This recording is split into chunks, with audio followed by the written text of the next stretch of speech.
everybody, and welcome back to the Battle Bunker. Been a bit quiet over the last couple of months, mainly waiting for the Eldar Codex to come out, and letting all the other bigger, more well-known YouTubers basically give me all the information I need. So last weekend I played my first tournament with the new Codex. I have to be honest, it wasn't just my first tournament with the new Codex, it was my first game with the new Codex. Got it the Saturday before. I'd had absolutely no time to get to the table to try anything. So yeah, it was my first game. It went, I lost two, played one, won one. But I think there was a massive learning curve.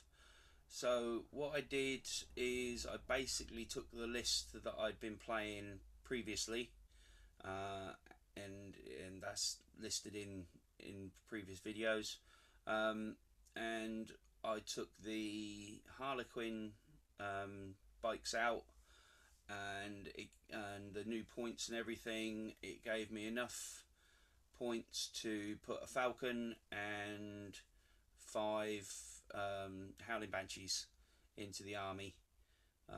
So what I played was I played the Warhost detachment, which in itself gives you an extra token, and then I played a Autarch Sky Leaper, Way Leaper, and with that I put the attachment on that gave me another token.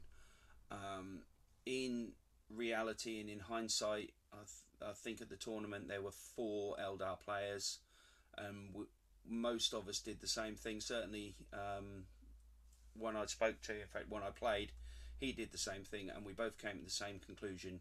You do not need 6 agile maneuver tokens per turn. The most either of us used in the game we played was 4. Yeah, so that was the Way Leaper. Then obviously you put, like I always do, put in the Avatar of Khaine, 3 Fire Prisms, the Falcon and Banshees like I've said, and then 2 units of 5 Hawks, 2 units of 5 Scorpions, a unit of 5 Warp Spiders on their own, a 10-man strong Guardian Storm, 6 bikes, a Warlock, 3 Shining Spears, and a Viper. I think that's everything I played. Yeah, so my first game was against Beth, who I played in the last tournament.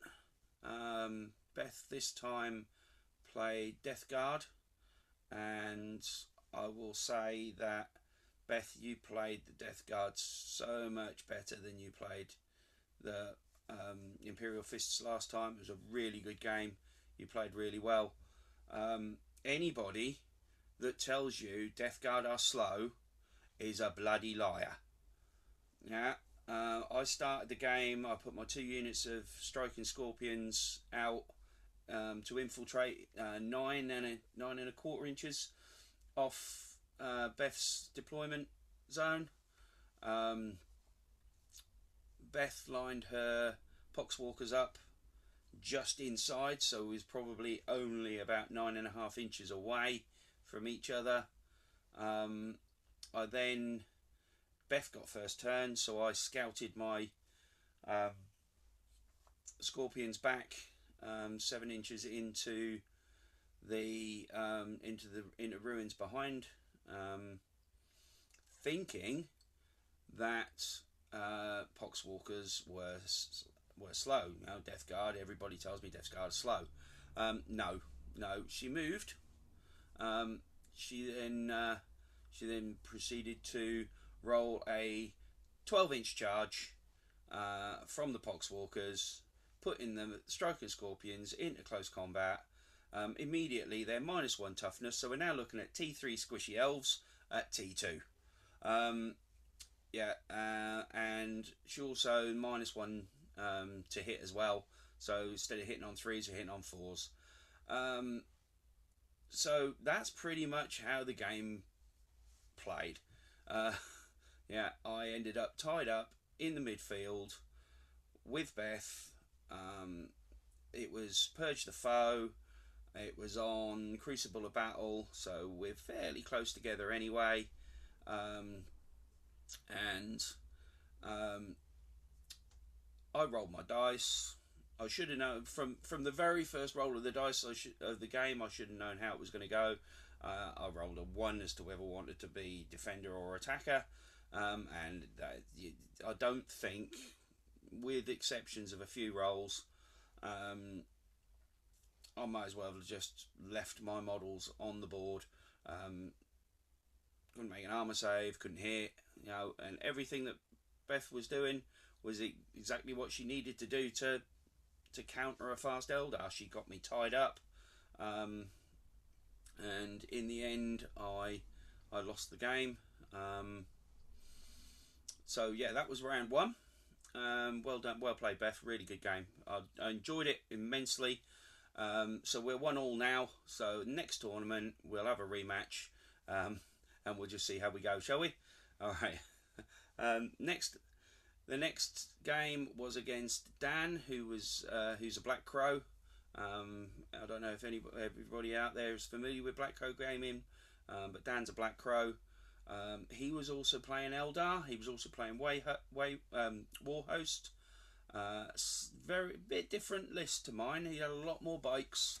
I think Dan's ultimate goal is to play the Windrider Warhost, a bit of Siam Han.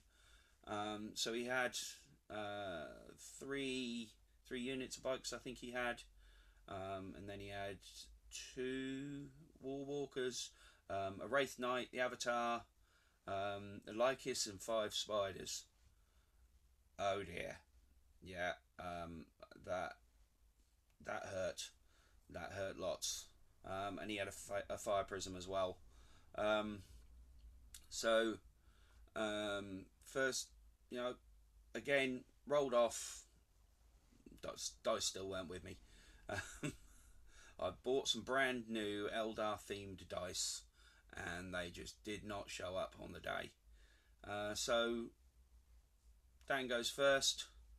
Lycus and 5 Warp Spiders, 24 inches across the board. I think he may have lost 1 to a jump a jump test. He ran his bikes up the board using 2 inches from the Ride the Wind agile maneuver. The battlefield was I don't know, it was a bit open, but that doesn't excuse my bad rolling or my deployment. Yeah, so Lycus and the 5 Warp Spiders jumped across straight into my Shining Spears. I think Lycus took 2, 4, 6 of the 7 wounds out of the unit. No, not Lycus, sorry.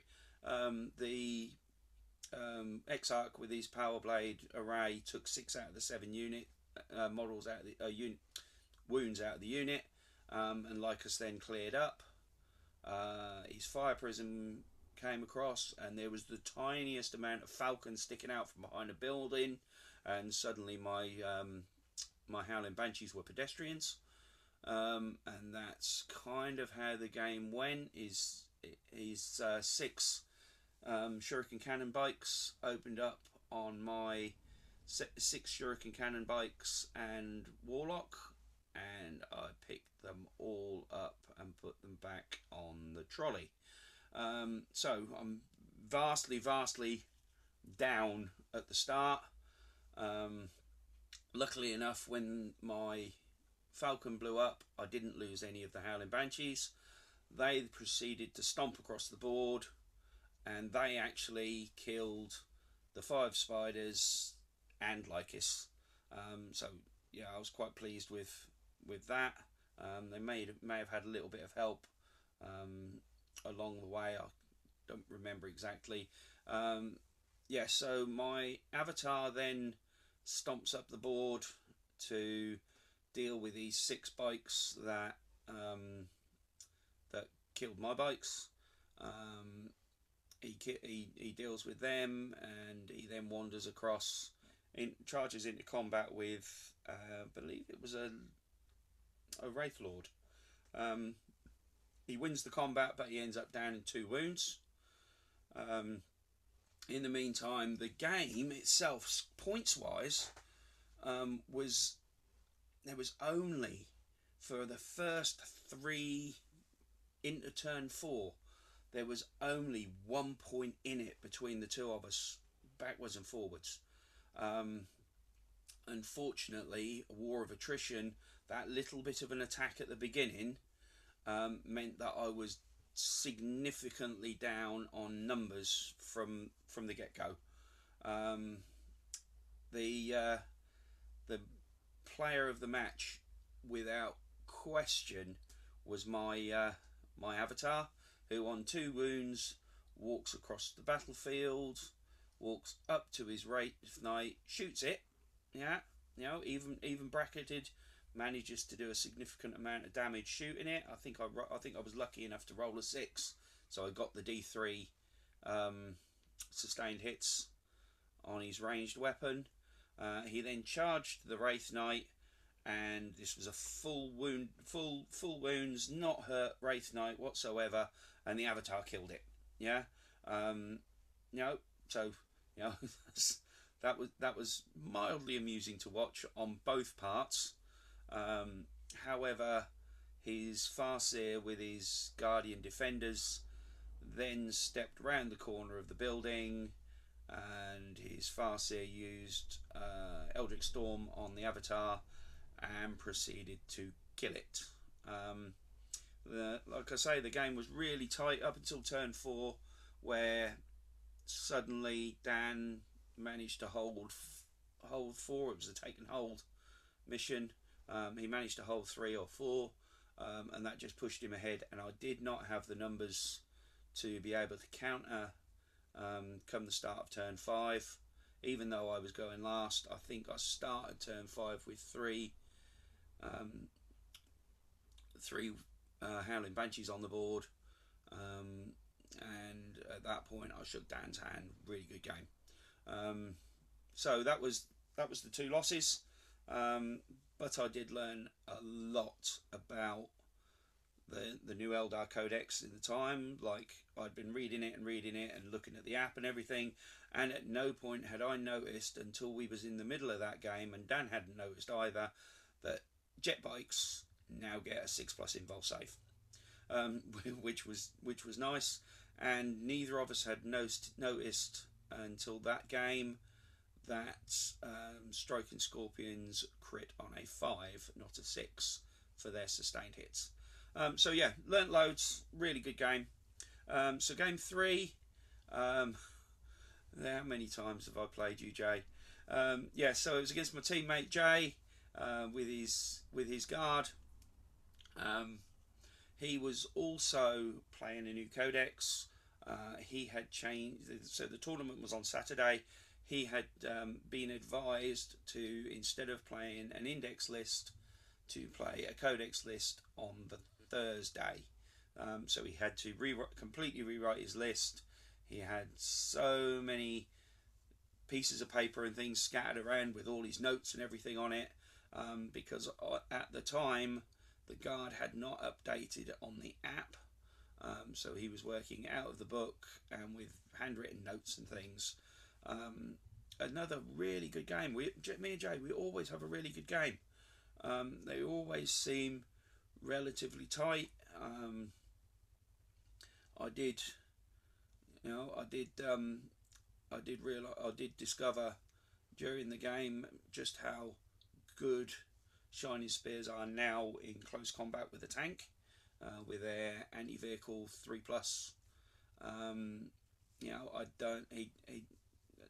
Jay had got his Rogel Dawn out there, I had managed to take some wounds off it with fire prisms and things. Oh, incidentally, the fire prisms with the linked fire only firing once now. You know, one reroll is great. Yeah, but I did miss my rerolls. But it was much more authentic, much more Eldar. Um, yeah. So I had managed to take a few wounds off the Rogel Dawn, and the Shining Spears charged into it and finished it off.